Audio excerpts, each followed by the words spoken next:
అయితే మనం ముందు ఒకసారి అద్వైతం అంటే ఏమిటనేది ఒకసారి చెప్పుకోవాలి. ఎందుకంటే అది అక్కడ స్పష్టత లేకపోతే మనకి మిగతావి అర్థం కావు. వాస్తవం.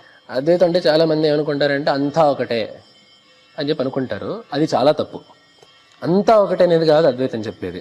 చివరికి మిగిలేదు ఒకటే అని చెప్పి అద్వైతం చెప్పేది. చివరిగా 3 కాలాల్లో మారకుండా ఉండేది ఒకటే అనేది అద్వైతం చెప్పేది.